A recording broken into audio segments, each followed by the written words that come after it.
Baitul Mal pada zaman Khalifah Ar-Rasyidin pada abad ke-9 hingga 11 Masihi. Baitul Mal merupakan institusi kewangan yang berfungsi menyelenggarakan harta umum. Tujuan penubuhannya adalah untuk meningkatkan perkembangan ekonomi negara di samping menyediakan kemudahan asas dan juga membasmi kemiskinan. Pembahagian harta ini ditentukan secara adil berdasarkan prinsip Islam. Penubuhan Baitul Mal sebenarnya bermula pada zaman Khalifah Umar Al-Khattab dan dipertingkatkan pelaksanaannya sepanjang zaman Khulafa Ar-Rasyidin. Oleh itu, berikut merupakan peranan dan pelaksanaan Baitul Mal pada zaman Khulafa Ar-Rasyidin pada abad 9 hingga 11 Masihi. Next.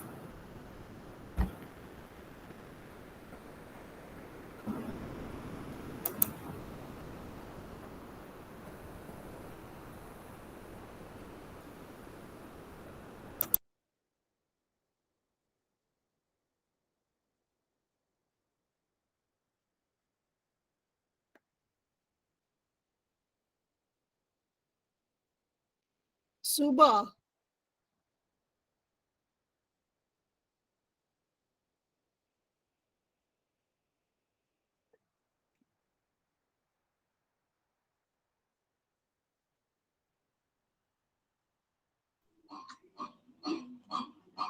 Selamat sejahtera.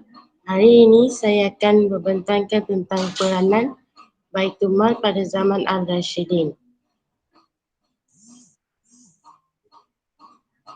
Pertama sekali, peranan dan pelaksanaan Baitul Mal pada zaman Khalifah Al-Rashidin pada abad ke-7 hingga 8 adalah peranan Baitul Mal. Secara am, peranan dapat dilihat daripada sumber yang diperoleh, iaitu sumber zakat dimanfaatkan untuk membantu 8 golongan asnaf. Tujuannya dapat meringankan beban kehidupan, merapatkan ukhuwah sesama umat Islam dan mengurangkan jurang sosial dalam masyarakat. Selain itu, sumber Baitul Mal digunakan bagi memastikan syiar Islam berkembang sebagai insentif kepada pendawar dan dimanfaatkan untuk pembinaan dan pembesar masjid dan institusi pendidikan Islam. Sumber Baitul Mal juga digunakan untuk membantu golongan Islam yang uzur seperti sakit dan cacat sebagai bantuan sara hidup yang memberikan gambaran golongan bukan Islam tidak diabaikan kebajikan mereka. Sebagai contoh, sumber Baitul Mal digunakan untuk membayar gaji khalifah, kabinet, pegawai-pegawai kerajaan dan golongan tentera termasuk allowance serta bantuan medan perang. Kesannya masyarakat pada zaman Khalifah Al-Rashidi dapat hidup dengan aman dan damai. Ringkasnya, peranan Baitul Mal merupakan peranan dan pelaksanaan Baitul Mal pada zaman Al-Rashidi pada abad ke-7 dan Masihi. Next.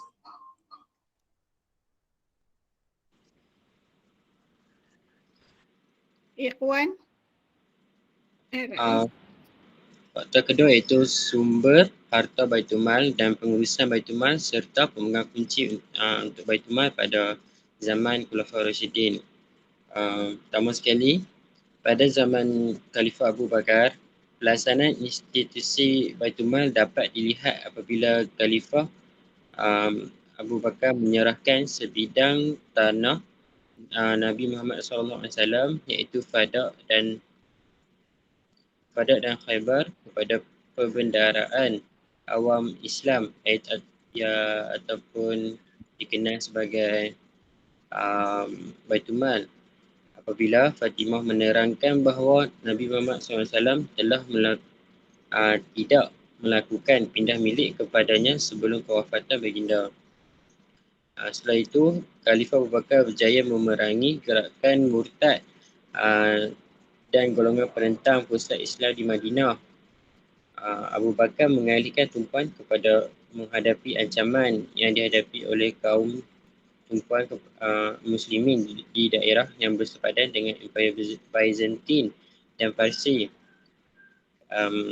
Dari ekspedisi ketenteraan tersebut, Khalifah Abu Bakar mendapat kutipan jizyah dan zakat yang disimpan dalam Baitul Mal. Seterusnya, ketika Khalifah Abu Bakar sedang sakit dan hampir meninggal dunia, beliau telah berpesan kepada Sayyidina Umar supaya mengambil hartanya sebanyak 8,000 dirham untuk dikembalikan kepada Baitul Mal. Namun pelaksanaan Baitul Mal ketika ini masih di peringkat awal dan tidak menyeluruh. Seterusnya, pada zaman pemerintahan Khalifah Umar, beliau telah melaksanakan pengurusan Baitul Mal secara sistematik. Khalifah Umar telah melaksanakan fungsi Baitul Mal sebagai wakil dalam menguruskan segala harta dan membelanjakan demi kepentingan rakyat dan negara dengan bersandarkan akidah, syarak dan akhlak Islamiah. Contohnya, pada peringkat awal, Khalifah Umar telah melantik Uqail bin Abu Talib, Makhramah bin Naufal dan Jubair bin Mut'am untuk mengendalikan institusi yang sebelum ini dikenali sebagai Diwan atau Khazanah. Kota Madinah telah dijadikan pusat pentadbiran Baitul Mal. Seterusnya, pegawai akan dilantik secara khusus dan bertanggungjawab kepada Baitul Mal pada peringkat pusat.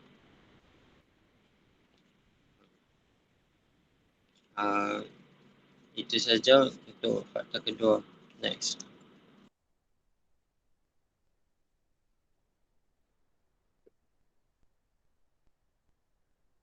Fiza.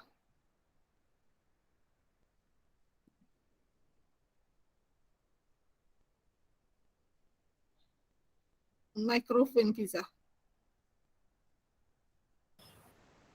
Okey, seterusnya kita akan masuk kepada fakta 3, iaitu di samping itu peranan dan pelaksanaan institusi Baitul Mal pada zaman pemerintahan Khalifah Umar Al-Khattab merupakan pengenalan buku kira-kira. Secara lazimnya, buku yang diperkenalkan bertujuan mencatat jumlah pendapatan dan perbelanjaan secara tersusun, memandangkan sumber yang diperoleh kini semakin bertambah dan pelbagai. Oleh itu, pengurusan sumber Baitul Mal dilaksanakan secara sistematik yang meliputi nilai kutipan, peruntukan dan penggunaan sumber Baitul Mal. Sehubungan dengan itu, Khalifah Umar Al-Khattab telah mengisytiharkan harta atau sumber Baitul Mal sebagai amanah Allah.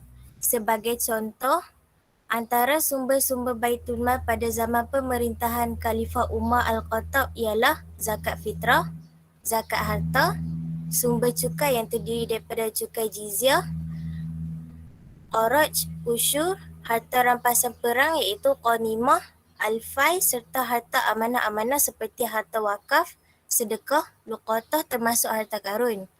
Kesannya, sumber yang diperoleh adalah halal dan suci serta tidak bertentangan dengan hukum syarak. Terbuktilah pengenalan buku kira-kira yang diperkenalkan pada zaman Khalifah Umar Al-Khattab adalah peranan dan pelaksanaan institusi Baitul Mal yang cekap pada abad ke-7 Masihi. Seterusnya,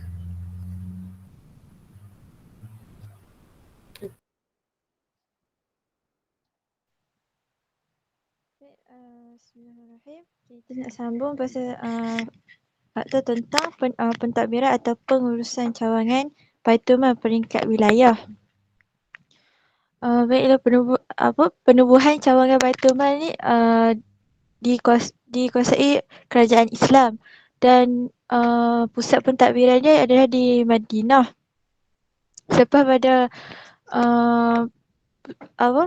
kota Madinah Baitul Mal ditubuhkan di Madinah, barulah satu persatu cawangan ditubuhkan. Okey, antara tempat cawangan Baitul Mal ni di antaranya di Basrah, Kufah dan Mesir. Ni ada kawasan cawangan Baitul Mal. Dan Khalifah Umar Al-Khattab juga dia melantik pegawai untuk menguruskan cawangan-cawangan tersebut. Antaranya seperti Uqail bin Abu Talib, Makramah bin Naufal dan Jubair bin Mut'am. Jadi gubernur ni bertanggungjawab gubernur bertanggungjawab melantik pegawai untuk uruskan Baitul Mal. Dan gubernur juga perlu menghantar laporan sumber dan perbelanjaan di Baitul Mal. Maksudnya macam untuk kita faham, keluar dan masuk harta rampasan perang. Antara barang yang ada di Baitul Mal, contoh seperti gandum, mentega, kurma dan barangan-barangan ni diberikan kepada golongan asnaf ataupun golongan yang memerlukan. Harta di Baitul Mal juga adalah daripada rampasan perang. Kecuali harta yang tidak boleh dirampas iaitu rumah dan tanah. Seterusnya gubernur perlu menghantar laporan sumber dari semasa ke semasa dekat Khalifah Umar Al-Khattab di Madinah. Dan pengeluaran harta Baitul Mal hanya dilakukan mengikut syariat dan jika terdapat penyelewengan atau perkara yang tidak patuh syariah, maka akan ditolak. Jadi keluar masuk harta Baitul Mal tu tidak dapat diluluskan. Kesan daripada cawangan penubuhan cawangan-cawangan Baitul Mal ni, kesannya dia akan memudahkan masyarakat di sana untuk mendapatkan bantuan Baitul Mal dan kesan yang seterusnya jika gubernur mengemas kini laporan yang telah mereka lakukan tu adalah mereka akan menjadikan harta rampasan perang tu sentiasa terjaga dan tidak berlaku penyelewengan. Okey, seterusnya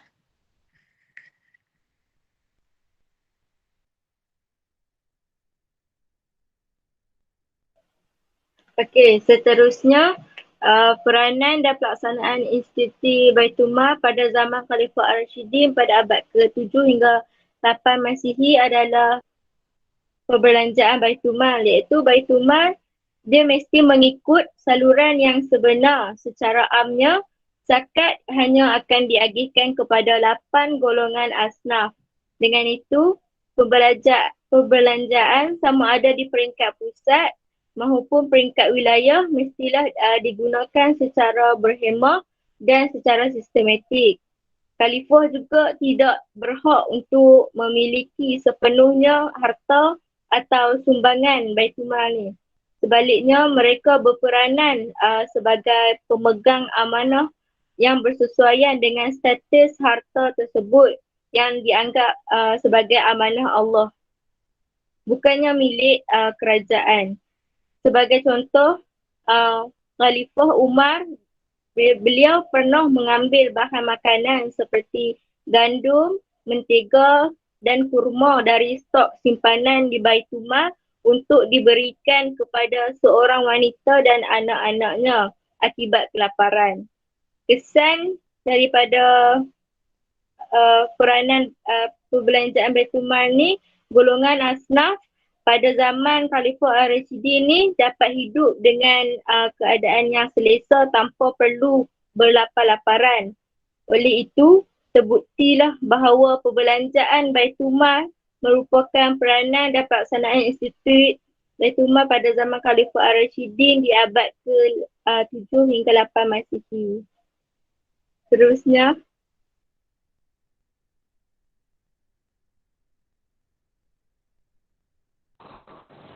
Assalamualaikum. Hari ini saya nak membentangkan penutup bagi sesi pembincangan grup 1, iaitu yang pertama, kesimpulannya, keadaan ini jelas buktikan bahawa pelaksanaan Baitul Mal berjalan dengan baik pada zaman Khulafaur Ar-Rasyidin berdasarkan syariat yang ditetapkan dan tidak berlaku sebarang penyelewengan. Kesannya, kadar jenayah semakin berkurang dan tidak berlaku sebarang pergautan dan harta yang telah dikumpul lalu diletakkan di Baitul Mal. Dan dari penerangan di atas, jelas sekali Baitul Mal memainkan peranan penting kepada perkembangan ekonomi negara pada ketika itu. Dan pelaksanaan Baitul Mal pada zaman Khulafaur Rasyidin adalah merupakan asas kepada perkembangan ekonomi negara Islam pada zaman selepasnya. Sekian daripada kami, kumpulan 1. Assalamualaikum warahmatullahi wabarakatuh.